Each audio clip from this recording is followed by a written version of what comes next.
കരുണയിൻ സാഗരമേ, ശോകക്കൊടുവയിലേറിടുമ്പോ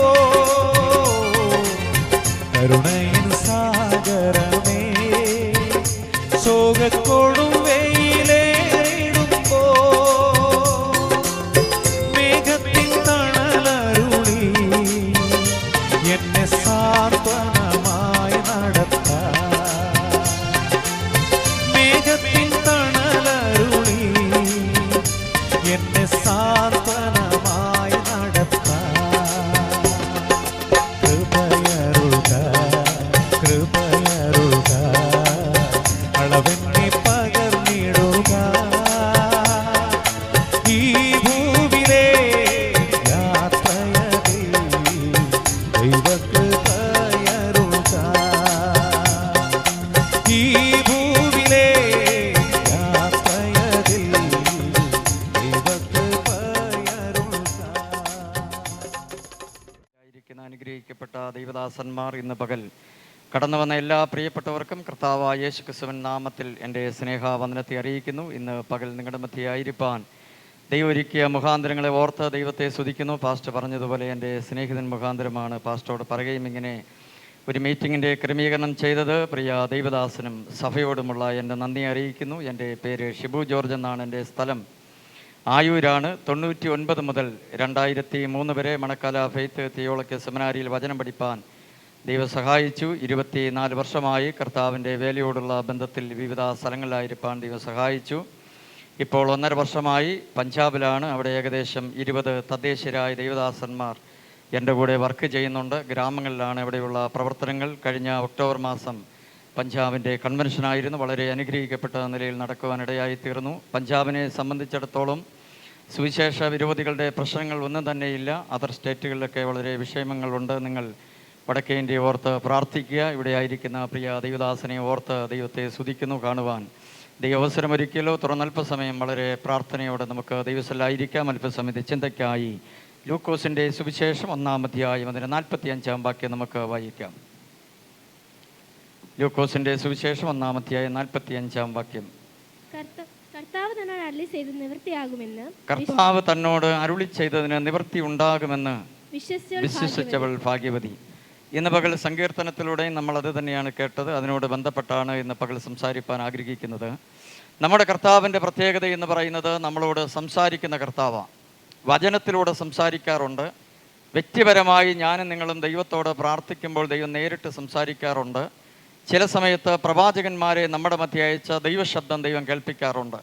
വചനം പറയുന്നു, ദൈവം നമ്മളോട് എങ്ങനെ ഇടപെട്ടാലും ദൈവം പറയുന്ന വചനത്തിന് ദൂതിന് നിവൃത്തി ഉണ്ടാകും എന്ന് വിശ്വസിക്കുന്നവരാണ് ആര്? ഭാഗ്യവാനും ഭാഗ്യവതി എന്ന് പറയുന്നത്. എന്നാൽ വിശ്വസിക്കാത്തവരെ ദൈവം വിളിക്കുന്ന ഒരു പേരുണ്ട്. എന്താണെന്നറിയാമോ? എമ്മവസിലേക്ക് പോയ ശിഷ്യന്മാരെ നോക്കി യേശു പറഞ്ഞു, അയ്യോ ബുദ്ധിഹീനരെ, പ്രവാചകന്മാർ പറഞ്ഞിരിക്കുന്നതെല്ലാം വിശ്വസിക്കാത്ത മന്ദബുദ്ധികളെ. ഇന്ന് പകൽ പാസ്റ്റർ പറഞ്ഞു, നമ്മൾ ദൈവത്തെ വിശ്വസിച്ചില്ലെങ്കിൽ നക്ഷത്രം എണ്ണണ്ടി വരും. പക്ഷേ യേശു പറഞ്ഞത് വിശ്വസിക്കാത്തവരെ കർത്താവ് വിളിച്ച പേരെന്താ? മന്ദബുദ്ധി എന്നാ വിളിച്ചേ. അപ്പോൾ നമ്മൾ ഭാഗ്യവാനാണോ ഭാഗ്യവതിയാണോ മന്ദബുദ്ധിയാണോ എന്ന് തീരുമാനിക്കുന്നത് ആര് തന്നെ? നമ്മൾ തന്നെ. നമ്മൾ വായിച്ച വാക്യത്തിൻ്റെ പശ്ചാത്തലം എന്ന് പറയുന്നത് അന്നത്തെ ഇസ്രായേലിലെ അവസാനത്തെ മഹാപുരോഹിതനായിരിക്കുന്ന സഖരിയാവിൻ്റെ ഭാര്യ എലിസബത്ത് യേശുവിൻ്റെ അമ്മയാകുവാൻ പോകുന്ന മറിയോടാണ് പറഞ്ഞത്, മറിയേ, കർത്താവ് നിന്നോട് അരുളി ചെയ്തതിന് നിവൃത്തി ഉണ്ടാകും എന്ന് വിശ്വസിച്ച നീ ആരാ? ഭാഗ്യവതിയാ. ഇത് സഖരിയാവിൻ്റെ ഭാര്യ എലിസബത്ത് പറയുമ്പോൾ അവളുടെ വീട്ടിലെ പശ്ചാത്തലം നമ്മൾ മനസ്സിലാക്കണം. അവളുടെ ഭർത്താവ് ആലയത്തിൽ ശുശ്രൂഷ ചെയ്തുകൊണ്ടിരിക്കുമ്പോൾ ദൂതൻ ഇറങ്ങിപ്പറഞ്ഞ ദൂത് അവിശ്വസിച്ചത് കൊണ്ട് സംസാരിക്കാൻ കഴിയാതെ മൗനമായി പാർക്കുമ്പോൾ ആ വീട്ടിലോട്ട് കയറി ചെല്ലുന്ന മറിയോട് എലിസബത്ത് പറയാ, കണ്ടോ, എൻ്റെ ഭർത്താവ് ദൂത് അവിശ്വസിച്ചത് കൊണ്ട് സംസാരിക്കാൻ കഴിയാതെ മൗനമായി പാർക്കുമ്പോൾ സ്വർഗത്തിലെ ദൈവം നിന്നോടിറങ്ങി പറഞ്ഞ ദൂത് സാഹചര്യം നോക്കാതെ വിശ്വസിച്ച മറിയെ, നീയാണ് ലോകത്തിൽ വെച്ച് ഏറ്റവും വലിയ ഭാഗ്യവതി എന്ന് പറയുന്നത്. ഇനി മറിയെ സംബന്ധിച്ചിടത്തോളം ആ ഭാഗ്യാവസ്ഥയിലേക്ക് വരുവാൻ അവൾ കൊടുത്ത വില ഭയങ്കരമാണ്. ഏത് വ്യക്തിയും ദൈവത്തിൻ്റെ ഭാഗ്യാവസ്ഥയിലേക്ക് വരണമെങ്കിൽ അതിൻ്റെ പിന്നിൽ എന്ത് കൊടുത്തേ പറ്റൂ? വില കൊടുത്തേ പറ്റൂ. കാരണം അവിടെ ഇങ്ങനെ വായിക്കുന്നു, 6-ാം മാസം ദൈവം ഗബ്രിയേൽ എന്ന് പറയുന്ന ദൂതനെ നസറയത്ത് എന്ന ഗലീല പട്ടണത്തിൽ ദാവീദ് ഗൃഹത്തിലുള്ള യോസഫിനെ വിവാഹ നിശ്ചയം ചെയ്തിരുന്ന മറിയ എന്ന് പറയുന്ന കന്യകയുടെ അടുക്കൽ അയച്ചിട്ട് പറഞ്ഞു, കൃപ ലഭിച്ചവളെ നിനക്ക് വന്ദനം, നീ പരിശുദ്ധാത്മാവിൽ ഗർഭിണിയായ ഒരു മകനെ പ്രസവിക്കും, അവൻ യേശു എന്ന് എന്ത് ചെയ്യണം? പേരിടണം. നമുക്കറിയാമെന്ന് യെരൂശലേമിൽ പാർത്തിരുന്ന സകല സഹോദരിമാരും ആഗ്രഹിച്ചു പ്രാർത്ഥിച്ചു, യേശു എന്നിലൂടെ ജനിക്കണം. യാദൃച്ഛിക ദൂതൻ വരുന്നത് ഈ മറിയയുടെ അടുത്താണ് വരുന്നത്.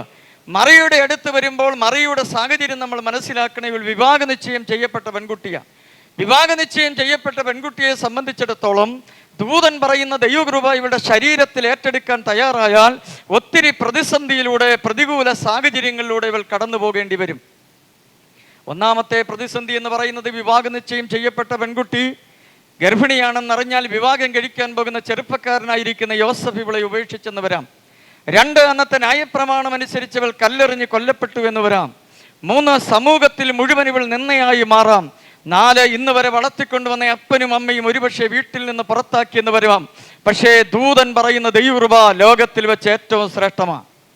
ഇങ്ങനൊരു ദൂത് നമ്മുടെ ഒരിക്കൽ പറഞ്ഞാൽ നമ്മൾ ആ ദൂതനോട് എങ്ങനെ പ്രതികരിക്കും? എന്നാൽ ദൈവം അതിനകത്ത് അവളെ നിർത്താമെന്നോ സഹായിക്കാമെന്നോ നിനക്കൊരു കുഴപ്പവും സംഭവിക്കത്തില്ല എന്ന് ദൈവം പറഞ്ഞില്ല. ഒരു കാര്യം മനസ്സിലാക്കണം, ദൈവം നമ്മുടെ ഒരിക്കൽ ഒരു ദൂത് പറയുമ്പോൾ അതിനകത്തെല്ലാം മറഞ്ഞു കിടക്കുന്ന പരിശോധനയുണ്ട്, പ്രതിസന്ധിയുണ്ട്. പ്രതിസന്ധിക്കകത്ത് വിടിവിക്കാമെന്ന് പറഞ്ഞില്ലെങ്കിലും പ്രതിസന്ധിക്കകത്ത് ദൈവം നമ്മെ വിടിവിപ്പാനിടയായിത്തീരും.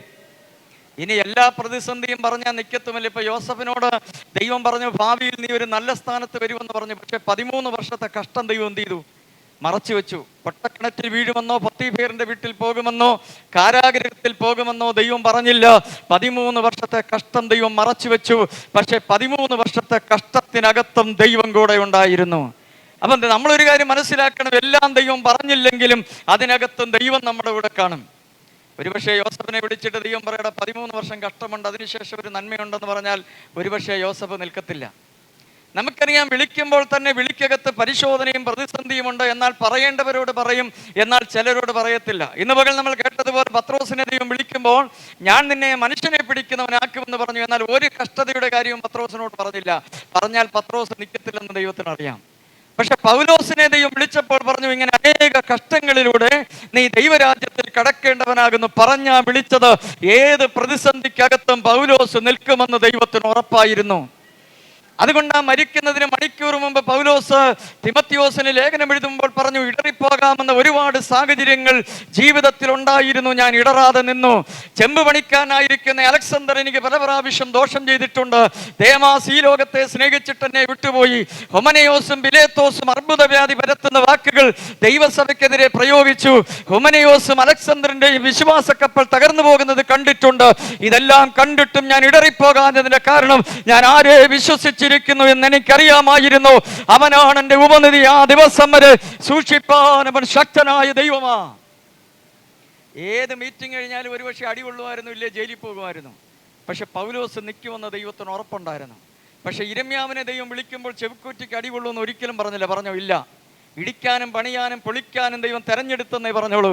പക്ഷെ അടി കൊണ്ടപ്പോൾ ദൈവത്തോട് ഒരു ചോദ്യം ചോദിച്ചു, കർത്താവേ നീ എന്നെ സമ്മതിപ്പിച്ചു, ഞാൻ സമ്മതിച്ചു പോയെന്ന് പറഞ്ഞു. എന്നിട്ട് പറഞ്ഞു, ഒത്തിരി അപവാദം കേൾക്കേണ്ടി വരുന്നു, നിന്ന കേൾക്കേണ്ടി വരുന്നു, ഒത്തിരി പ്രതിസന്ധിയിലൂടെ ഞാൻ പോകുന്നു കർത്താവേ എന്ന് പറഞ്ഞിട്ട് ഏറ്റവും ഒടുവിൽ ഇരമ്യാവ് പറഞ്ഞു, എങ്കിലും യഹോവ ഒരു മഹാവീരനെ പോലെ എന്നോട് കൂടെയുണ്ട്. ഇന്ന് പകൽ അതേ പ്രതിസന്ധി ഉണ്ടെങ്കിലും, പ്രശ്നങ്ങളുണ്ടെങ്കിലും, അപവാദമുണ്ടെങ്കിലും, നിന്നയുണ്ടെങ്കിലും, കഷ്ടമുണ്ടെങ്കിലും, ഇന്ന് പകൽ ഓർക്കുക, വിളിച്ച ദൈവം കൂടെയുള്ള കർത്താവാ. അതുകൊണ്ട് മറിയോട് പ്രതിസന്ധിയെക്കുറിച്ച് ഒന്നും പറഞ്ഞില്ല. പക്ഷെ മറിയ ദൂതനോടൊരു ചോദ്യം ഇങ്ങനെ ചോദിച്ചു, ഇതെങ്ങനെ എൻ്റെ ജീവിതത്തിൽ സംഭവിക്കുമെന്ന്. ദൂതൻ പറഞ്ഞ മറുപടി, പരിശുദ്ധാത്മാവ് നിന്റെ മേൽ വരും, അത്യുന്നതന്റെ ശക്തി നിന്റെ മേൽ നിഴലിടും. ഇന്ന് പകൽ നമ്മൾ ചോദിക്കുന്ന വിഷയം എത്ര കഠിനമായാലും പരിശുദ്ധാത്മാവിന് കഴിയാത്ത ഒരൊറ്റ കേസുമില്ല. മറിയ ദൈവത്തോട് ചോദിക്കുക, എങ്ങനെ സംഭവിപ്പാനിടയായിത്തീരും? ദൂതന്റെ മറുപടി, പരിശുദ്ധാത്മാവിന് കഴിയാത്ത ഒരൊറ്റ കേസുമില്ല. ഇന്ന് പകൽ നമ്മൾ വിശ്വസിക്കണം, നമ്മൾ ജീവിതത്തിൽ അനുഭവിക്കുന്ന പ്രതിസന്ധി ഏറ്റവും വലുതായിരിക്കാം, ആരെ കൊണ്ടും പരിഹരിക്കാൻ കഴിയാത്തതാകാം. പക്ഷേ എന്നാൽ പരിശുദ്ധാത്മാവിന് അത് ചെയ്യാൻ കഴിയും. അതുകൊണ്ട് ആ സെരൂബാബേലിനോട് ദൈവത്തിന്റെ പ്രവാചകൻ ചെന്ന് ഇങ്ങനെ പറഞ്ഞു, സൈന്യത്തിന് കഴിയാത്തത്, ശക്തിക്ക് കഴിയാത്തത് എൻ്റെ ആത്മാവിന് ചെയ്യാൻ കഴിയും. ഇത് പറയുമ്പോൾ സാഹചര്യം നിങ്ങൾ മനസ്സിലാക്കണം. ഏകദേശം 15 വർഷമായി ആലയത്തിന്റെ പണി മുടങ്ങിക്കിടക്കുക. ദാര്യാവേശ് പണിമുടക്കി BC 536 ആലയത്തിന്റെ പണിക്ക് വേണ്ടി കോരശിന്റെ വിളംബരപ്രകാരം കടന്നു വന്നവർ BC 534 പണി സ്റ്റാർട്ട് ചെയ്തു. പക്ഷെ ദാര്യാവേശ് പണിമുടക്കി. ആ പണിയെ നോക്കിക്കൊണ്ട് 15 വർഷമായി നടക്കാത്ത പണിയെ നോക്കിക്കൊണ്ട് പ്രവാചകൻ പറഞ്ഞു, സൈന്യത്തിന് കഴിയാത്തത്, ശക്തിക്ക് കഴിയാത്തത് എൻ്റെ ആത്മാവിന് ചെയ്യാൻ കഴിയുമെന്ന് ദൂത് പറയുമ്പോൾ സെരുബ്ബാബേൽ പണിയാൻ വേണ്ടി അകത്തു നിന്ന് തൂക്കുകട്ട എടുത്തുകൊണ്ട് വരാനിടയായിത്തീർന്നു. ഉടനെ സ്വർഗത്തിലെ ദൈവം സക്കറിയ പ്രവാചകനോട് പറഞ്ഞ ഒരു കാര്യമുണ്ട്, സെരുബ്ബാബേലിന്റെ കയ്യിലിരിക്കുന്ന തൂക്കുകട്ട കണ്ടപ്പോൾ എനിക്ക് സന്തോഷം തോന്നിയെന്ന്. 15 വർഷമായി നടക്കാത്ത കേസ് നാളെ നടക്കുമെന്ന് പറഞ്ഞാൽ നമ്മൾ ദൈവത്തെ വിശ്വസിക്കൂ? ദൈവത്തെ വിശ്വസിക്കണം. അതാ ദൈവത്തിന് ഇഷ്ടം. നാളെ ഈ നേരത്ത് ശമരിയുടെ പടിവാതിക്കൽ ശേക്കൽ 1 സെയ ഗോതമ്പ് മാവും 2 സെയ യവവും വിൽക്കുമെന്ന് പറയുമ്പോൾ രാജാവിന് കൈത്താങ്ങിൽ കൊടുക്കുന്ന അകമ്പടി നായകൻ പറഞ്ഞു, ആകാശത്തിൽ കിളിവാതിൽ ഉണ്ടാക്കിയാലും അത് നടക്കത്തില്ല. പക്ഷെ പ്രവാചകൻ പറഞ്ഞു, നീ അത് കാണും, നീ അത് അനുഭവിക്കത്തില്ല. അതുകൊണ്ട് ദൈവമക്കളെ, ദൈവത്തിന്റെ പരിശുദ്ധാത്മാവിന് എല്ലാം കഴിയുമെന്ന് നമ്മൾ വിശ്വസിക്കണം. ഏത് മേഖലകളിലും ദൈവാത്മാവ് നമുക്ക് വേണ്ടി സംസാരിക്കും. ഞാനാണെങ്കിൽ മോനെ +2 കഴിഞ്ഞപ്പോൾ അല്പം മാർക്ക് കുറവായിരുന്നു. CBSE ആയതുകൊണ്ട് അഞ്ചൽ സെൻറ് ജോൺസ് കോളേജിൽ ചെന്ന് അച്ഛനോട് BSc മാത്സിൻ്റെ ഒരു അഡ്മിഷൻ ചോദിച്ചു. അപ്പോൾ അച്ഛൻ പറഞ്ഞൊരു കാര്യമുണ്ട്, മാനേജ്മെൻറ്റ് സീറ്റ് 1.5 ലക്ഷം രൂപയാവുമെന്ന് പറഞ്ഞു. ഞങ്ങൾ വേറെ 6 കോളേജിൽ പോയി ചോദിച്ചു, അവിടെയെല്ലാം 1.5 ലക്ഷം രൂപ എന്ന് പറഞ്ഞു. അവസാനം ഞാൻ വൈഫിനോട് പറഞ്ഞു, ഈ അച്ഛനോട് തന്നെ പോയി ഒന്ന് പറ, പാസ്റ്റാണെന്ന് പറയാൻ പറഞ്ഞു, ചിലപ്പോൾ അല്പം കുറച്ചിരുമെന്ന് പറഞ്ഞു. വൈഫും മോനുമായിട്ട് കോളേജിൽ ചെന്നിട്ട് അച്ഛനോട് പറഞ്ഞു, അച്ഛാ പാസ്റ്റ് അയച്ച് കുറച്ച് തരണമെന്ന് പറഞ്ഞു. അപ്പോൾ അച്ഛൻ പറഞ്ഞു, അങ്ങനെയാണെങ്കിൽ ചൊവ്വാഴ്ച 1 ലക്ഷം രൂപയായിട്ട് വരണമെന്ന് പറഞ്ഞു. പക്ഷേ അന്നേരം 1 ലക്ഷം രൂപ റെഡിയായില്ല, 80,000 റെഡിയായുള്ളൂ. ഞാൻ വൈഫിനോട് പറഞ്ഞു, 80 കൊടുത്തിട്ട് 20 പിന്നെ കൊടുക്കാമെന്നൊന്ന് പറഞ്ഞു നോക്കാൻ പറഞ്ഞു. അങ്ങനെ പറഞ്ഞപ്പോൾ അച്ഛൻ 30,000 രൂപ തിരിച്ചു തന്നിട്ട് 50,000 രൂപ മതി, 3 വർഷത്തെ ഫീസും വേണ്ടെന്ന് പറഞ്ഞു. അടുത്ത അച്ഛൻ പറഞ്ഞു, സിസ്റ്റർ എബിനുമായി ഈ കോളേജിൽ വരുമ്പോഴേ പരിശുദ്ധാത്മാവ് എൻ്റെ ഹൃദയത്തിൽ പറഞ്ഞു, നിങ്ങൾക്കൊരു അഡ്മിഷൻ തരണമെന്ന്. അടുത്ത അദ്ദേഹം പറഞ്ഞു, നിങ്ങൾ ഏത് കോളേജിൽ പോയാലും ഇവിടെ വരുമെന്ന് എനിക്കറിയായിരുന്നു. ഞങ്ങൾ വേറെ 6 കോളേജിൽ പോയിട്ട് 7ാമത്തെ ആദ്യം പോയ കോളേജായ സെൻറ് ജോൺസ് കോളേജാണ് തിരഞ്ഞെടുത്തത്. അപ്പോൾ നമ്മൾ മനസ്സിലാക്കണം, നമ്മുടെ തലമുറയ്ക്കായാലും നമുക്കായാലും നമ്മളറിയാതെ ഏതെല്ലാം മേഖലകളിൽ ദൈവാത്മാവ് സംസാരിക്കണമോ അവിടെയെല്ലാം നമുക്ക് വേണ്ടി ദൈവം സംസാരിക്കും. പക്ഷേ ആ ഒരാഴ്ച ഞങ്ങൾ അനുഭവിച്ച ടെൻഷൻ ഭയങ്കരമാണ്. കാരണം 1 വർഷം പോകുമെന്നുള്ള പേടി വന്നു. അപ്പോഴും ദൈവം നമുക്ക് വേണ്ടി കരുതി വെച്ചിട്ടുണ്ട്. അതുകൊണ്ട് കർത്താവ് പ്രാർത്ഥിക്കാൻ പഠിപ്പിച്ചപ്പോൾ ഇങ്ങനെ പഠിപ്പിച്ച, ഞങ്ങൾക്ക് ആവശ്യമുള്ള ആഹാരം ഇന്ന് തരണമേ. നമ്മൾ 25 വർഷത്തേനുള്ള ഇന്ന് എന്ത് ചെയ്തുകൊണ്ടിരിക്കുക? പ്രാർത്ഥിച്ചുകൊണ്ടിരിക്കുക. അതായത് ടെൻഷനെല്ലാം നമുക്ക് വരുന്നത്. അപ്പോൾ ഇന്നലെ ആഹാരം തന്ന ദൈവം ഇന്ന് ആഹാരം തന്ന ദൈവം നാളെയും ആഹാരം തരാൻ ശക്തനാ. അതുകൊണ്ടാണ് കർത്താവ് പറയുന്ന, കരയുന്ന കാക്കക്കുഞ്ഞിനും അതതിൻ്റെ ആഹാരം കൊടുക്കുന്ന ദൈവം. എന്താ കാക്കക്കുഞ്ഞെന്ന് പറഞ്ഞേ? ഇപ്പം നമ്മുടെ ഈ ഇവിടെ അടുത്തൊരു തെങ്ങിൻ്റെ മണ്ടയിൽ ഒരു കാക്ക കൂടി വെച്ചു. 5 കാക്കക്കുഞ്ഞുണ്ട്. ഒരു കാക്കക്കുഞ്ഞ് വഴിതെറ്റി തറ വീണ് പ്രസവിച്ചിട്ട് 2 ദിവസമേ ആയുള്ളൂ. നമ്മളോ നമ്മുടെ പിള്ളേരോ കണ്ടാൽ അതിനെ എറിഞ്ഞു കൊല്ലും. പക്ഷെ ഒരു തത്തമ്മയോ മൈനയോ പച്ചക്കിളിയോ അണ്ണാനോ ആണെങ്കിൽ കൊല്ലത്തില്ല. നമ്മൾ എന്ത് ചെയ്യും? എടുത്തുകൊണ്ട് വന്ന് പാല് കൊടുത്ത് വളർത്തും. അപ്പോൾ ആരാലും ഉപേക്ഷിക്കപ്പെടുന്ന, ആർക്കും ഇഷ്ടമില്ലാത്ത ആ കാക്കക്കുഞ്ഞിന് പോലും അന്തരീക്ഷത്തിൽ അതിൻ്റെ ആഹാര ക്രമീകരണം ദൈവം തമ്പുരാൻ ചെയ്തിട്ടുണ്ടെങ്കിൽ ഇന്ന് പകൽ ഏത് മേഖലയിൽ നമ്മൾ ഭാരപ്പെടുന്നോ അതിനകത്ത് ദൈവത്തിന് നമ്മളെ സഹായിപ്പാൻ കഴിയും. അടുത്ത 2ാമത്തെ ഉറപ്പ് അവളോട് കൊടുത്തു, നിന്റെ ചർച്ചയിൽപ്പെട്ട എലിസബത്ത് എന്ന് പറയുന്ന സഹോദരി വർഷങ്ങളായി പ്രാർത്ഥിക്കുന്ന വിഷയത്തിനകത്ത് അവൾക്ക് ദൈവം അത്ഭുതം ചെയ്തെങ്കിൽ നിനക്കും എന്തോ ലഭിക്കും? അത്ഭുതം ദൈവം ചെയ്യും. അങ്ങനെയാണെങ്കിൽ ഈ സഭയോട് പറയാനുള്ള 2 സന്ദേശം: 1, നിങ്ങളുടെ വിഷയം പരിശുദ്ധാത്മാവിന് ചെയ്യാൻ കഴിയും. 2, ഈ ആലയത്തിൽ മുമ്പേ കടന്നു വന്ന് ആരൊക്കെ പ്രാർത്ഥിച്ചിട്ടുണ്ടോ അവരുടെയൊക്കെ വിഷയത്തിൽ ദൈവം അത്ഭുതം ചെയ്തിട്ടുണ്ടെങ്കിൽ നിങ്ങളുടെ വിഷയത്തിലും എന്തോ ചെയ്യും? അത്ഭുതം ചെയ്യും. 3ാമത്തെ ദൂത് ഇങ്ങനെ പറഞ്ഞു, ദൈവത്തിനൊരു കാര്യവും അസാധ്യമല്ലല്ലോ. നമ്മുടെ ദൈവത്തിന് കഴിയാത്ത ഒറ്റ കേസുമില്ല. നമ്മൾ വിശ്വസിക്കണം. യിരെമ്യാവിനോട് ദൈവം പറഞ്ഞു, ഞാൻ സകല ജഡത്തിൻ്റെയും ദൈവമായിരിക്കുന്ന യഹോവയാ, എനിക്ക് കഴിയാത്ത ഒരു കാര്യവുമില്ല. കൂടാരത്തിൽ ഉള്ളുകൊണ്ട് ചിരിക്കുന്ന സാറയോടും ദൂതൻ പറഞ്ഞു, യഹോവയാൽ കഴിയാത്ത വല്ല കാര്യവും ഉണ്ടോ? അപ്പം നമ്മുടെ കർത്താവിന് കഴിയാത്ത ഒറ്റ കാര്യമില്ല. നമുക്ക് അസാധ്യമായ മേഖല ദൈവം കൈകാര്യം ചെയ്യും. തെളിവ് ഞാൻ തരാം. കൊർന്നല്യോസിൻ്റെ വീട്ടിൽ നടക്കുന്ന മീറ്റിങ്ങിലേക്ക് പ്രസംഗിക്കാൻ ദൈവം സെലക്ട് ചെയ്തത് പത്രോസിനെയാണ്. പത്രോസ് അവിടെ ചെന്ന് പ്രസംഗിക്കുമ്പോൾ കൊർന്നല്യോസ് സ്നാനപ്പെടുമെന്നും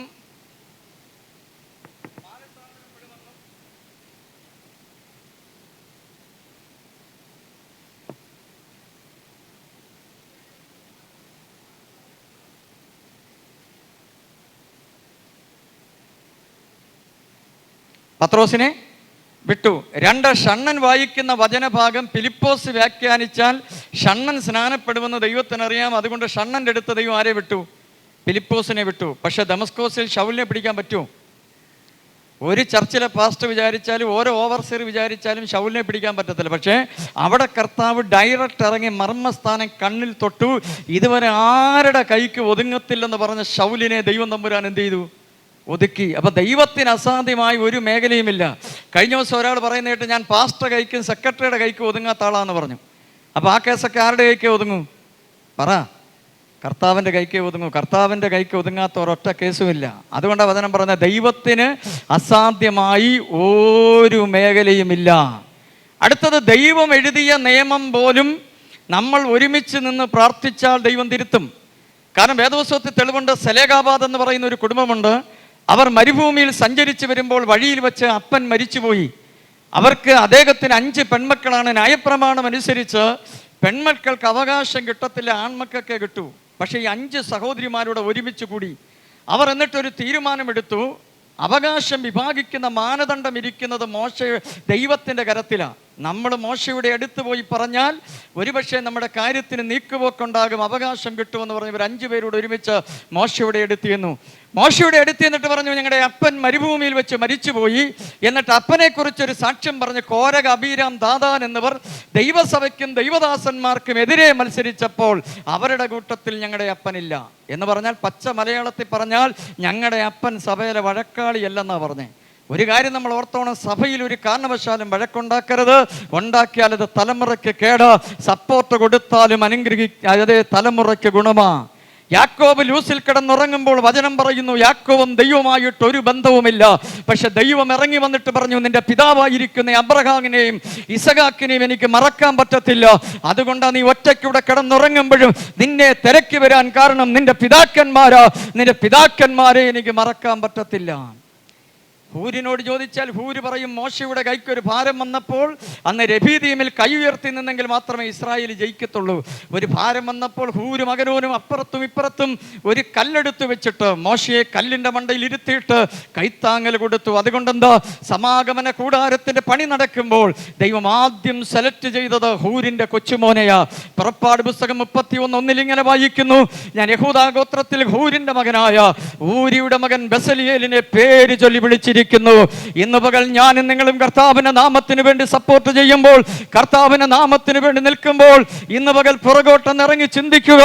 തലമുറയുടെ കാലഘട്ടം വരുമ്പോൾ ദൈവം നമ്മളെ ആദരിക്കാതിരിക്കത്തില്ല.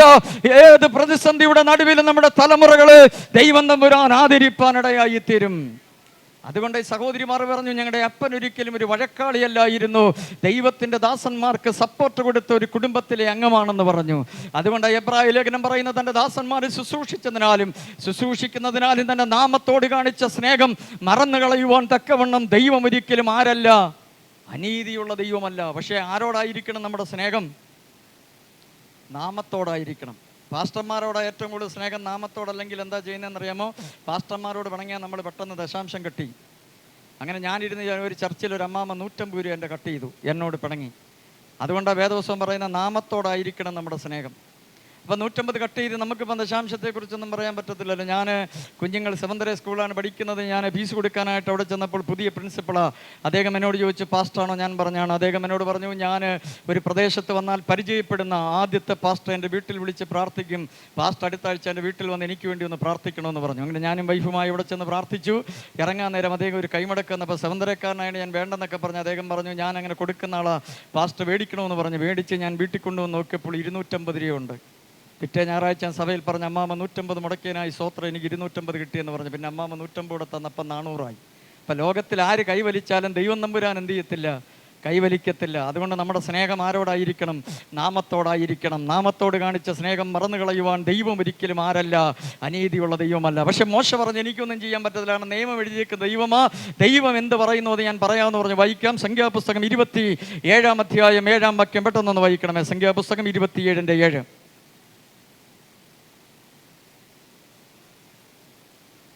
സെലഹാബാദിന്റെ പുത്രിമാർ പറയുന്നത് ശരി തന്നെ. അവരുടെ അപ്പൻ്റെ സഹോദരന്മാരുടെ ഇടയിൽ അവർക്കൊരു അവകാശം കൊടുക്കണം. അവരുടെ അപ്പൻ്റെ അവകാശം അവർക്ക് കൊടുക്കണം. ഉണ്ടോ? ഇവർ ഒരുമിച്ച് നിന്ന് പ്രാർത്ഥിച്ചപ്പോൾ അവർക്ക് എന്തുണ്ടായി? ഗുണമുണ്ടായി. അതുകൊണ്ട് ദൈവസഭയായാലും വീടായാലും ഒരുമിച്ച് നിൽക്കണം, ഇടയാനിടയാകരുത്. അതുകൊണ്ട് യേശു ഇവിടുന്ന് പോകാൻ നേരം യേശുവിൻ്റെ മഹാപുരോഹിത പ്രാർത്ഥനയിൽ ഒരുപാട് വട്ടം ആവർത്തിച്ച് പ്രാർത്ഥിച്ചു, പിതാവേ, നമ്മൾ രണ്ട് ഒന്നായിരിക്കുന്നത് പോലെ ഈ ശിഷ്യന്മാരെ ഒന്നാക്കി നിർത്തണമേ. ഒന്നായി ദേശത്ത് നിന്നാൽ, ഒന്നായി കുടുംബത്തിൽ നിന്നാൽ ദൈവിക അനുഗ്രഹങ്ങൾ പ്രാപിപ്പാനിടയായി തീരുന്നത് മാത്രമല്ല, 8-ാം വാക്യത്തിൽ ഇന്നലകളിലുണ്ടായിരുന്ന നിയമത്തെ ദൈവം തമ്പുരാൻ തിരുത്തി. ഇനി ഇസ്രായേൽ മക്കളോട് പറയേണ്ടത് എന്തെന്നാൽ, ഒരുത്തൻ മകനില്ലാതെ മരിച്ചുപോയാൽ അവൻ്റെ അവകാശം അവൻ്റെ മകൾക്ക് കൊടുക്കണം. അപ്പം ഇന്നലകളുടെ നിയമത്തെ ആര് തിരുത്തി? ദൈവം തമ്പുരാൻ തിരുത്തി. അപ്പം നമ്മൾ ഒരുമിച്ച് നിന്ന് പ്രാർത്ഥിച്ചാൽ ഏത് നിയമവും തിരുത്തപ്പെടും. കർണാടക ഗവൺമെൻറ് അധികാരത്തിൽ വന്നപ്പോൾ ആദ്യം ചെയ്തത് കോൺഗ്രസ് ഗവൺമെൻറ് മതനിരോധന നിയമ ബില്ല് തിരുത്തി. അപ്പം ഏത് സംസ്ഥാനത്തിൻ്റെയും നിയമത്തെ തിരുത്താൻ ദൈവത്തിന് കഴിയും. ഇപ്പോൾ UP-യിൽ 322-ലധികം തദ്ദേശീയരായ ദൈവദാസന്മാർ ജയിലിലുണ്ട്. അധികാര കൈമാറ്റം നടന്നാൽ ഇവർ വെളിയിൽ വരും. അതുവരെ ഭയങ്കര ബുദ്ധിമുട്ട്. അപ്പം നമ്മൾ പ്രാർത്ഥിക്കണം, ഏത് നിയമത്തെയും മാറ്റി എഴുതുവാൻ ശക്തനായ കർത്താവിനെയാ ഇന്ന് പകൽ ഞാനും നിങ്ങളും ദൈവം ആരാധിക്കുന്ന ദൈവം. അതുകൊണ്ട് നമ്മുടെ കർത്താവിന് കഴിയാത്ത ഒരൊറ്റ കേസുമില്ല. അതുകൊണ്ട് മറിയോട് പറഞ്ഞു, ദൈവത്തിനൊരു കാര്യവും അസാധ്യമല്ല. ഇത് പറഞ്ഞപ്പോൾ മറിയ ദൂതിൻ്റെ മുമ്പിൽ സമർപ്പിച്ചു. ആ അടുത്ത ദിവസങ്ങൾ തന്നെ മറിയ നേരെ ആരുടെ വീട്ടിലേക്ക് പോയി? എലിസബത്തിൻ്റെ വീട്ടിൽ പോയി. എന്തിനാ എലിസബത്തിൻ്റെ വീട്ടിൽ പോയി? അവർ സ്വന്തക്കാരെ ഒരുപാട് പ്രാവശ്യം പോയിട്ടുണ്ട്. ഇപ്പോൾ പോയതിൻ്റെ ഉദ്ദേശം എലിസബത്ത് പ്രഗ്നൻ്റ് ആണോ എന്നറിയാനാ. കാരണം അവളൂടെ പ്രാർത്ഥിക്കുന്ന വിഷയം, അവൾക്കതിനകത്ത് സന്തോഷമുണ്ടായി, അവൾക്ക് അസൂയൊന്നും ഉണ്ടായില്ല. അസൂയ ഉണ്ടായിരുന്നെങ്കിൽ അവൾ പോകത്തില്ലായിരുന്നു. നമുക്ക് അസൂയുണ്ടോ? ഇപ്പം അടുത്ത ഞായറാഴ്ച ഒരാൾ വന്ന് പറയാം, എനിക്ക് 1 കോടി രൂപ കിട്ടിയെന്ന് പറഞ്ഞാൽ അസൂയ വരുമോ? ചിരിയൊക്കെ ഉണ്ടെന്ന്. അതുകൊണ്ടല്ലേ പത്രോസ് പറഞ്ഞ, ആകയാൽ സകല ദുഷ്ടതയും എല്ലാ ചതവും വ്യാജഭാവവും അസൂയയും നുണയും എല്ലാ നുണയും നീക്കിക്കളഞ്ഞ് ഇപ്പോൾ ജനിച്ച ശിശുക്കളെ പോലെ രക്ഷയ്ക്കായി വളരാൻ വചനം എന്ന മായമില്ലാത്ത പാല് കുടിക്കണം. അപ്പം നമ്മുടെ ശരീരത്തിൽ ഈ 5 കാര്യം എല്ലാവരുടെ അകത്തുണ്ട്. എന്തൊക്കെയുണ്ട്? ദുഷ്ടതയുണ്ട്, എൻ്റെ സഹിതമുണ്ട്. ദുഷ്ടതയുണ്ട്, ചതുവുണ്ട്, വ്യാജഭാവമുണ്ട്, അസൂയുണ്ട്, എല്ലാ നുണയുണ്ട്. അതുകൊണ്ട് പത്രോസ് പറഞ്ഞു, ഇതെല്ലാം നീക്കിയിട്ടേ വചനം എന്ന മായമില്ലാത്ത പാൽ എന്ത് ചെയ്യാവൂ? കുടിക്കാവൂ. അപ്പം നമ്മൾ വചനം എന്ന മായമില്ലാത്ത പാല് കുടിക്കുമ്പോൾ നീക്കിയിട്ടാണ് കുടിക്കുന്നത്, നീക്കാതാണ് കുടിക്കുന്നത്. ഇപ്പം സങ്കീർത്തനം കുറച്ച് സമയമുള്ളെങ്കിലും നല്ലൊരു സന്ദേശം കേട്ടു. ഇപ്പോൾ നമ്മൾ കേട്ടുകൊണ്ടിരിക്കുന്നു, ഇനി പുറകിൽ വചന ശുശ്രൂഷയുണ്ട്. ഇത് കേൾക്കുമ്പോൾ ഇത് നീക്കാതാണോ കുടിക്കുന്നത്, നീക്കിയിട്ടാണോ കുടിക്കുന്നത്? നമ്മളെല്ലാം നീക്കാതാ കുടിക്കുന്നത്. അതുകൊണ്ട് ഒരു കുഴപ്പമുണ്ട്, ഇതുകൂടെ നമ്മുടെ ശരീരത്തിൽ വളരും, നമ്മൾ അറിയത്തില്ല. ഇതെപ്പോഴാണ് അറിയുന്നതെന്ന് അറിയുമ്പോൾ കമ്മറ്റി കൂടുമ്പോഴാണ് അറിയുന്നത്, എടാ ഇത്രയും സാധനം എൻ്റെ ശരീരത്തിലുണ്ടായിരുന്നെന്ന്. അതുകൊണ്ട് ഈ സാധനമെല്ലാം നമ്മൾ എന്ത് ചെയ്യണം? നീക്കിക്കളഞ്ഞിട്ടേ വചനമെന്ന മായമില്ലാത്ത പാല് കുടിക്കാവൂ. അസൂയ ഭയങ്കര വിഷയമുള്ള ഒരു കേസാണ്. ഈ അടുത്ത സമയത്ത് വാട്സപ്പിൽ വന്ന ഒരു മെസ്സേജ് നിങ്ങൾ കണ്ടു കാണും. അയൽവക്കത്ത് 2 പേര് താമസിക്കുന്നു. ഒരുത്തൻ സമ്പന്നനായ മനുഷ്യൻ, ഒരുത്തൻ ദരിദ്രനായ മനുഷ്യൻ. ഈ ദരിദ്രനായ മനുഷ്യൻ ഈ സമ്പന്നനായ മനുഷ്യൻ എപ്പോൾ 200 ചോദിച്ചാലും കൊടുക്കും, 500 ചോദിച്ചാലും കൊടുക്കും, 1000 ചോദിച്ചാലും കൊടുക്കും. പക്ഷേ ഈ ദരിദ്രനായ മനുഷ്യൻ ഈ അടുത്ത സമയത്ത് ഒരു കാറ് മേടിച്ചു. കാറ് മേടിച്ചപ്പോൾ അതേ മറ്റേ സമ്പന്നനായ മനുഷ്യൻ ഇപ്പോൾ ഇദ്ദേഹത്തോട് മിണ്ടത്തില്ല. എന്താ മിണ്ടാത്തേ? ഇന്നലകളിൽ 200-400 കൊടുത്താൽ ഇപ്പം മിണ്ടാത്തെന്ന് പറഞ്ഞാൽ ഇദ്ദേഹം വളർന്നു വരാൻ തുടങ്ങി, കാറ് മേടിച്ചു, ഇപ്പോൾ അദ്ദേഹത്തോട് മിണ്ടത്തില്ല. അത് അസൂയ. പക്ഷെ അദ്ദേഹം പറഞ്ഞ ഒരു കാര്യമുണ്ട്, താഴെ നിന്ന് മേലോട്ട് വളർന്നു വരുമ്പോൾ അസൂയ ഉണ്ടാകാം. പക്ഷേ ഏറ്റവും ടോപ്പിൽ പോയാൽ കുഴപ്പമില്ല. ഇവിടുത്തെ ലുലുവിനോടോ ഇവിടുത്തെ അംബാനിയോടോ നമുക്ക് അസൂയുണ്ടോ? ഇല്ല. അതിൻ്റെ കാരണം എന്താ? അവരേറ്റവും ടോപ്പിൽ പോയി. അതുകൊണ്ട് ആത്മീകത്തിലും ഭൗതികത്തിലും നമ്മൾ ഏറ്റവും ടോപ്പിൽ വരണം. അതുകൊണ്ട് മറിയയെ സംബന്ധിച്ചിടത്തോളം അങ്ങനെ അസൂയൊന്നുമില്ല. മറിയ നേരെ എലിസബത്തിൻ്റെ വീട്ടിൽ ചെന്നു. എലിസബത്തിനെ കണ്ട ഉടനെ ഒരു വന്ദനം പറഞ്ഞു. അവിടെ നമ്മൾ മനസ്സിലാക്കണം, എലിസബത്തിനെ കണ്ടപ്പോൾ മറിയയ്ക്ക് ഇങ്ങനെ ചാടിക്കേറി വന്ദനം പറയേണ്ട ആവശ്യമില്ല. കാരണം അവിടെ എലിസബത്തിനേക്കാൾ വലുതാരാ? മറിയ. അതിൻ്റെ കാരണം എന്താ? എലിസബത്തിൻ്റെ വയറ്റിൽ വളരുന്നവനേക്കാൾ ശ്രേഷ്ഠൻ ആരുടെ വയറ്റിൽ വളരുന്നേ? പക്ഷെ ആ ഗമയൊന്നും ആർക്കില്ല. മറിയക്കില്ല. ചിലർക്ക് എന്തോ ഗമയാണെന്നറിയാം. നേരത്തെ പാസ്റ്റർ പറഞ്ഞ പോലെ എന്തോ ഗമ കാണിച്ചെന്ന് പറഞ്ഞിട്ടും കാര്യമില്ല. നാളെ രാവിലെ എഴുന്നേൽക്കുമ്പോൾ കയ്യോ കാലോ കൂടെ വന്നില്ലെങ്കിൽ ജീവിതം പോയി. ഞാൻ ഷാർജയിലുണ്ടായിരുന്ന ഒരു സമയത്ത് 2-3 വർഷം ഉണ്ടായിരുന്നു. ആ സമയത്ത് രാവിലെ എഴുന്നേറ്റപ്പോൾ എൻ്റെ ഒരു സഹോദരൻ എന്നോട് പറഞ്ഞു, പാസ്റ്ററെ മുഖം കോടിയിരിക്കുക എന്ന് പറഞ്ഞു. ഞാൻ കണ്ണാടി ചെന്ന് നോക്കിയപ്പോൾ എൻ്റെ മുഖം കംപ്ലീറ്റ് കോടി. ഞാൻ പെട്ടെന്ന് ഹോസ്പിറ്റലിൽ ചെന്നു. ഞാൻ വിചാരിച്ച പ്രഷർ കൊണ്ട് കൂടിയതായിരിക്കും. അദ്ദേഹം എന്നോട് പറഞ്ഞു ഷുഗർ ഹൈ ആയാലും കൂടും. ഷുഗർ 508 ഉണ്ടായിരുന്നു. അദ്ദേഹം എന്നോട് പറഞ്ഞു 2 വർഷമെങ്കിലും എടുക്കുമെന്ന് പറഞ്ഞു. പറയട്ടെ, 2 മാസം കൊണ്ട് ദൈവം എന്നെ സൗഖ്യമാക്കി. ഒത്തിരി പ്രാർത്ഥിച്ചു. പക്ഷേ ആ 2 മാസം വെളിയിലിറങ്ങി നടക്കാൻ പറ്റത്തില്ല, വെള്ളം കുടിക്കാൻ പറ്റത്തില്ല. ഞാൻ അനുഭവിച്ച വിഷമം ഏറ്റവും വലുതാ. അന്ന് ദൈവം എന്നെ പഠിപ്പിച്ചൊരു കാര്യമുണ്ട്, രാവിലെ എഴുന്നേൽക്കുമ്പോൾ കയ്യോ കാലോ കൂടെ വന്നില്ലെങ്കിൽ ജീവിതം അവിടം കൊണ്ട് അവസാനിക്കുകയാ. ലോകത്തിൽ ഗ്യാരണ്ടി ഇല്ലാത്ത ഒരു സാധനം ഉണ്ടെങ്കിൽ നമ്മൾ മാത്രമേ ഉള്ളൂ. ഞാൻ ഉപയോഗിക്കുന്ന സാംസങ്ങിൻ്റെ ഒരു ചാർജർ മേടിക്കാൻ ഞാൻ എൻ്റെ വീടിൻ്റെ അടുത്ത് കുരീപ്പള്ളി എന്ന് പറയുന്ന സ്ഥലത്ത് ചെന്നപ്പോൾ എന്നോട് പറഞ്ഞു ഒറിജിനൽ 500, ഡ്യൂപ്ലിക്കേറ്റ് 100 എന്ന് പറഞ്ഞു. ഞാൻ 100 കൊടുത്ത് ഡ്യൂപ്ലിക്കേറ്റ് മേടിച്ചപ്പോൾ അദ്ദേഹം എന്നോട് പറഞ്ഞു പറഞ്ഞു 6 മാസത്തിനകത്ത് ഈ ചാർജർ കേടായാൽ ഒരു ചാർജർ കൂടെ തരുമെന്ന് പറഞ്ഞു. എന്ന് പറഞ്ഞാൽ ഞാൻ ഉപയോഗിക്കുന്ന ഡ്യൂപ്ലിക്കേറ്റ് ചാർജറിന് പോലും 6 മാസത്തെ ഗ്യാരണ്ടി ഉണ്ടെങ്കിൽ, ഗ്യാരണ്ടി ഇല്ലാത്ത ഒരാളുണ്ടെങ്കിൽ ഇന്ന് പകൽ ഞാൻ മാത്രമേ ഉള്ളൂ. അതുകൊണ്ട് ദൈവമക്കളെ, ദൈവസന്നിധി നമുക്ക് ആർക്കും അഹങ്കരിക്കാനില്ല, ഒന്നും പുകഴാനില്ല. ആയുസ്സെല്ലാം ദൈവത്തിന്റെ കരത്തിലായിരിക്കുന്നത്. നാളെ ഉണ്ടോ ഇല്ലോ എന്ന് തീരുമാനിക്കുന്നത് ഇന്ന് പകൽ ദൈവം നമ്പുരാനാ. അതുകൊണ്ട് ഇന്ന് ലഭിച്ച ആയുസ്സിൽ ദൈവത്തോട് ആഴമായ സ്നേഹമുള്ളവരായി നിങ്ങൾ മനസ്സിലാക്കണേ. കൊറോണ ടൈമിൽ ഒരുപാട് പേര് ലോകത്തിൽ നിന്ന് മാറ്റപ്പെട്ടു. നമ്മളിൽ പലർക്കും ഇതുണ്ടായി. പക്ഷെ നമ്മൾ അവരെക്കാൾ വിശുദ്ധരോ വിശ്വസ്തന്മാരോ ആയതുകൊണ്ടാണോ നമ്മൾ മരിക്കാഞ്ഞേ? അവർ പാവികളാണ്ടായെന്നോ മരിച്ചേ? അല്ല, ദൈവം നമുക്ക് ആയുസ്സിൽ ഒരു ദിവസം കൂടെ നീട്ടിത്തന്നു. ആ സ്നേഹം മാത്രം മതി. ഒറ്റ മീറ്റിംഗ് നമ്മൾ മുടക്കത്തില്ല. ഹല്ലേലൂയ. ആ ദൈവത്തോട് നമ്മൾ ആഴമായ സ്നേഹം ഉണ്ടായിരിക്കും. നിങ്ങൾ മനസ്സിലാക്കണം, ഈ ലോകത്തിൻ്റെ നേതാക്കന്മാർക്ക് അവരുടെ അണികൾക്ക് എന്തോ സ്നേഹമെന്നറിയാമോ നേതാക്കന്മാരോട്? ഒരു പ്രാവശ്യം ഞാൻ പേപ്പർ വായിച്ചപ്പോൾ കണ്ടു, ജയലളിത 2ാം പ്രാവശ്യം തമിഴ്നാട്ടിൽ ജയിക്കാൻ നിൽക്കുമ്പോൾ ജയലളിതയെ സ്നേഹിക്കുന്ന തൻ്റെ പാർട്ടിയിൽപ്പെട്ട ഒരുത്തൻ തൻ്റെ ഇടത്തെ കൈയുടെ 2 വിരൽ മുറിച്ചിട്ട് അമ്പലത്തിൽ കൊണ്ടുവച്ചു. ജയലളിത ജയിക്കാൻ. നമ്മൾ മനസ്സിലാക്കണം, തൻ്റെ ഇടത്തേക്കയുടെ 2 വിരല്. ആ ജയലളിതയുള്ള തൻ്റെ സ്നേഹം. ഇന്ന് പകൽ യേശുവിനോട് നമുക്ക് എത്രയും സ്നേഹമുണ്ട്. 2024 വർഷങ്ങൾക്ക് മുമ്പ് കാൽവരി ക്രൂശിൽ അവസാന തുള്ളി രക്തം വരെ നമ്മുടെ പാപത്തിന് പരിഹാരത്തിന് വേണ്ടി ഊറ്റിത്തന്ന, നമ്മുടെ സമാധാനത്തിന് വേണ്ടി ഊറ്റിത്തന്ന ക്രിസ്തുവിന്റെ സ്നേഹമോർത്താൽ ഇന്ന് പകൽ നാം എങ്ങനെ ദൈവത്തെ സ്നേഹിക്കാതിരിക്കും? അതുകൊണ്ട് 84ാമത്തെ വയസ്സിലും ഗ്രേസി അമ്മച്ചി പാടുന്നത്, യേശു എൻ്റെ ചങ്കാണ്, യേശു എൻ്റെ കരളാണ്, യേശു എൻ്റെ ജീവനാണ്. യേശു നമ്മുടെ ചങ്കാണെങ്കിൽ, യേശു നമ്മുടെ കരളാണെങ്കിൽ, യേശു നമ്മുടെ ജീവനാണെങ്കിൽ ഇന്ന് പകൽ യേശുവിനോടുള്ള സ്നേഹം ഹൃദയത്തിൽ നിന്ന് ആഴമുള്ളതായിരിക്കും. ഞാൻ ഇത്രയും ആവേശം എന്ന് പറയാൻ, ഞാൻ പെന്തക്കോസിൽ ജനിച്ചിട്ട് പിന്മാറിപ്പോയ ഒരു വ്യക്തിയാണ്.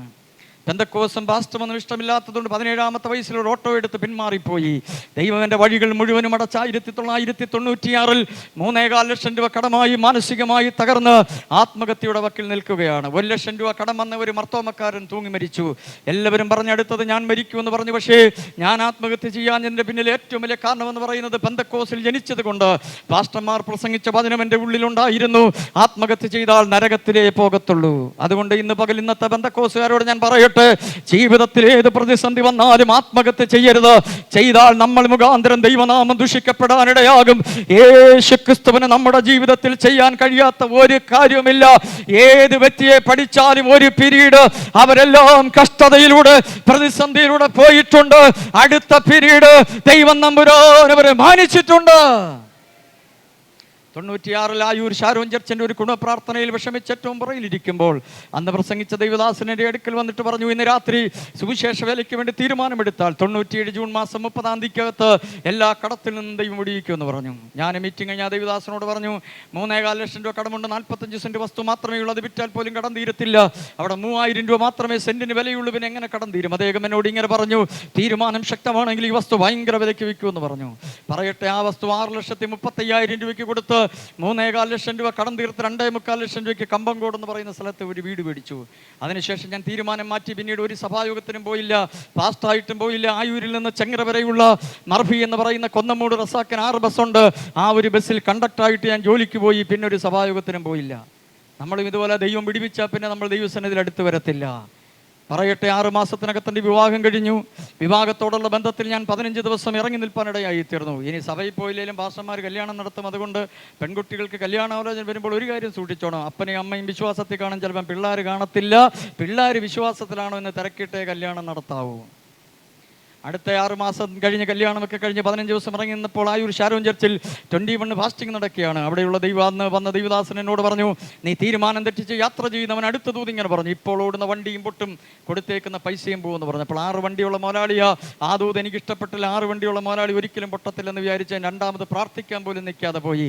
പറയട്ടെ, അടുത്ത 3 മാസത്തിനകത്ത് കൊന്നമൂട് റസാക്ക് 35 ലക്ഷം രൂപ കടമായി. അദ്ദേഹത്തിന്റെ 6 ബസ്സും പോലീസ് സ്റ്റേഷനിൽ പിടിച്ചിട്ട് അദ്ദേഹം നാട് വിട്ടുപോയി. കോടിക്കണക്കിന് രൂപ നമ്മുടെ ഉണ്ടെന്ന് പറഞ്ഞാൽ ദൈവത്തിന് നമ്മളെ ആവശ്യമുണ്ടെങ്കിൽ പൊട്ടിക്കാൻ ഒരു നിമിഷം മതി. വചനം പറയുന്നു, കർത്താവ് താഴ്വരയിൽ വന്ന് ഒരുപാട് ജനം താഴ്വരയിലുണ്ട്.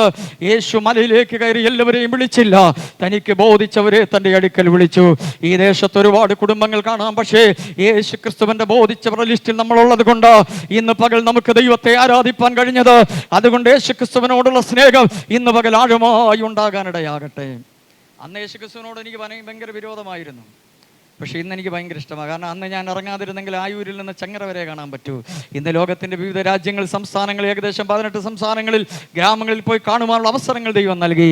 അതിൻ്റെ എല്ലാം പിന്നിൽ യേശു എന്നെ വിളിച്ചപ്പോൾ ഞാൻ രണ്ടാമത് ഇറങ്ങിയത് കൊണ്ടാണ്. ഇന്ന് പകൽ ദൈവം വിളിക്കുമ്പോൾ ഒരു പക്ഷേ ദൈവത്തോട് വിഷമം കാണാം. പക്ഷേ ദൈവം നമ്മളെ വിളിക്കുമ്പോൾ ദൈവത്തിന് നമ്മളെ ഉപയോഗിക്കാനുണ്ട്. അതിൻ്റെ പിന്നിൽ ദൈവത്തിന് നമ്മളെ ശരിക്കും ഉപയോഗിക്കാനുണ്ട്. ഇന്ന് പകൽ നമ്മുടെ വിളിയും തെരഞ്ഞെടുപ്പും എന്താണെന്ന് ഇന്ന് പകൽ നമ്മൾ ഉറപ്പാക്കാനിടയാകണം. ഉടനെ അടുത്ത വാക്യത്തിൽ എലിസബത്ത് ഈ മറിയോട് പറഞ്ഞു, നിന്റെ വന്ദനസ്വരം എൻ്റെ കാതുകളിൽ എത്തിയപ്പോൾ പിള്ള എൻ്റെ ഉള്ളത്തിൽ എന്ത് ചെയ്തു? തുള്ളി. പിള്ള ഉണ്ടാകുന്ന അറിയാൻ എലി ചെന്നേ അങ്ങോട്ട് ചോദിച്ചോ? ഇല്ല. മറിയയ്ക്ക്, എലിസബത്തിന് മനസ്സിലായി, മറിയ ഇപ്പോൾ എൻ്റെ വീട്ടിൽ എന്തിനാ വന്നേന്ന്. അടുത്ത വാക്യത്തിൽ മറിയോട് എലിസബത്ത് പറഞ്ഞു, മറിയേ, നീ സാധാരണ മറിയല്ല, കർത്താവ് നിന്നോട് അരുളി ചെയ്തതിന് നിവർത്തി ഉണ്ടാകുമെന്ന് വിശ്വസിച്ച മറിയേ, നീയാണ് ലോകത്തിൽ വെച്ച് ഏറ്റവും വലിയ ഭാഗ്യവതി. അങ്ങോട്ട് ചോദിക്കാതെ തന്നെ പറയണമെങ്കിൽ എലിസബത്തിൻ്റെ പ്രവചനം കണ്ടോ, വെളിപ്പാട് കണ്ടോ? ഇതേ ശുശ്രൂഷ നമ്മുടെ ഇടയിൽ പണ്ടുണ്ടായിരുന്നു, പക്ഷെ ഇന്നില്ല. അന്ന് 17-ാമത്തെ വയസ്സിൽ ഞാൻ പിന്മാറിപ്പോകുന്ന സമയത്ത് അമ്മ വിളിക്കുമ്പോൾ മീറ്റിങ്ങിന് പോകും. മീറ്റിങ്ങിന് അവിടെ ചെന്നിരിക്കുമ്പോൾ കിടുകിട വിറച്ചായിരിക്കുന്നേ. കാരണം ദൈവാസന്മാരുള്ള കാര്യം പറയും. ഇന്ന് എത്ര ശക്തനായ ദൈവാസം വന്നാലും നമ്മൾ ധൈര്യത്തോടെ വരും, വെളിപ്പെടത്തില്ലെന്നറിയാം. അന്ന് വെളിപ്പെട്ട എന്താ ഇന്ന് വെളിപ്പെടാത്തേ? അന്ന് പൈസ ഇല്ലായിരുന്നു, കൃപയുണ്ടായിരുന്നു. പൈസ വന്നപ്പോൾ കൃപ ചോർന്നു. പക്ഷെ യേശുവിന് ഒരിക്കലും എന്തില്ല? മാറ്റമില്ല. യേശു പഴയത് തന്നെ, യേശുവിന് മാറ്റമില്ല. നമ്മൾ മാറി. ഇന്ന് പകൽ നമുക്ക് പ്രാർത്ഥിക്കാം, ഈ തലമുറയിൽ കർത്താവേ എന്നെ ശക്തമായി ഉപയോഗിക്കണമേ, എൻ്റെ കുടുംബത്തെ ഉപയോഗിക്കണമേ, എൻ്റെ തലമുറയെ ഉപയോഗിക്കണമേ, അനേക പ്രിയപ്പെട്ടവരെ ദേശത്ത് നേടുവാൻ. കൃപയരുക, അളവെന്ന